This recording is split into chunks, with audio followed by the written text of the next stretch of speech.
সালাম TV, the solution for humanity. আসসালামু আলাইকুম ওয়া রাহমাতুল্লাহি ওয়া বারাকাতুহু। আলহামদুলিল্লাহ ওয়াসসালাতু ওয়াসসালামু আলা রাসূলিল্লাহ ওয়া আলা আলিহি ওয়া সাহবিহি ওয়া মান ওয়ালা, আম্মা বাদ। আজকের প্রশ্ন, বেনামাজি কসাই হাটে বাজারে যে গরু ছাগল জবাই করে তার মাংস কি আমাদের জন্য খাওয়া হালাল হবে? বন্ধুরা, অত্যন্ত গুরুত্বপূর্ণ একটি প্রশ্ন। বাজারে সমস্ত কসাইরা পশু জবাই করে, মুরগি, ছাগল বা গরু, বেশিরভাগ বেনামাজি, এমনটা দেখা যায়।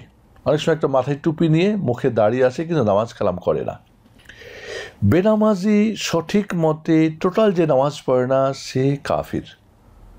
অতএব তার জবাই করা পশু বিসমিল্লাহ আল্লাহু আকবার বলে জবাই করলেও হালাল হবে না। সুবহানাল্লাহ। একজন ইহুদি এবং খ্রিস্টান, নাস্তিক না, যদি জবাই করে তার পশু খাওয়া হালাল। জবাই করা পশু আমাদের জন্য হালাল। একজন ইহুদি খ্রিস্টান নারী যে নাস্তিক না, তাকে বিবাহ করা হালাল যদি সে সতী সাধী হয়, ব্যভিচারিণী হলে চলবে না। কিন্তু একজন বেনামাজি মেয়েকে বিয়ে করা হারাম। একজন বেনামাজি মানুষের জবাই করা পশু আমাদের জন্য হালাল নয়, হারাম। অতএব আপনি বাজারে যখন কোনো গোশত কিনবেন, মাংস কিনবেন, যাচাই বাছাই করে নেবেন, জিজ্ঞেস করবেন, বা আপনার জানা যে হ্যাঁ এইখানে এই দোকানের যে জবাই হয় একজন নামাজি, শুধু নামাজি না, অনেকে আছে এমন আকিদা, বিভ্রান্ত আকিদা, শিরকি কুফুরি আকিদায় ডুবে আছে, মাজারপন্থী, এমন লোকের জবাই করলে সেই পশু হালাল হবে না, নামাজিও যদি হয়, কারণ তার ইমানই ঠিক নেই। এজন্যে বিষয়টা অত্যন্ত গুরুত্বপূর্ণ বিষয় যে সেই মাংস আমার জন্য হালাল কি না যাচাই বাছাই করা। এজন্যে আমরা পরিচিত দোকান, পরিচিত পশু, কসাই, নামাজি এবং সহি আকিদা মানহাজের এমন জেনে আমরা পশু কিনে খাবো, পশুর মাংস কিনে খাবো ইনশাআল্লাহ।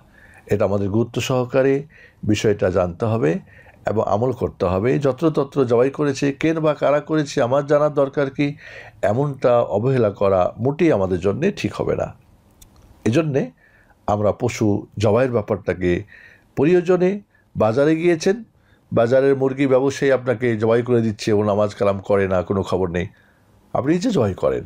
অথবা যেইখানে আপনি জানেন লোকটি নামাজি এবং ৫ ওয়াক্ত নামাজ পড়ে এবং তার আকিদা বিশ্বাস ওই মাজারপন্থী বা শিরক কুফরিপন্থী না, তার পশুটা আপনি নিয়ে খাওয়ার চেষ্টা করবেন জবাই করা। এছাড়া যত্রতত্র আপনি কিনবেন না, এটা আপনার দায়িত্ব। হারাম খাওয়া থেকে দূরে থাকুন হালালভাবে। কারণ একটা পশু, আমাদের মুরগি, ছাগল বা গরু পশু হালাল, বাট সেটা হালাল পন্থায়, পবিত্র পন্থায়, সেটা হালাল যেমন সেটা পবিত্র হতে হবে, হালালান তাইয়্যিবা। কাজেই আমাদের ব্যাপারটা গুরুত্ব দিতে হবে। আল্লাহ আমাদের সেই তৌফিক দান করুন। সাল্লাল্লাহু আলা মুহাম্মদ ওয়া আলা আলিহি ওয়া সাহবিহি আজমাইন। আসসালামু আলাইকুম ওয়া রাহমাতুল্লাহি ওয়া বারাকাতুহু।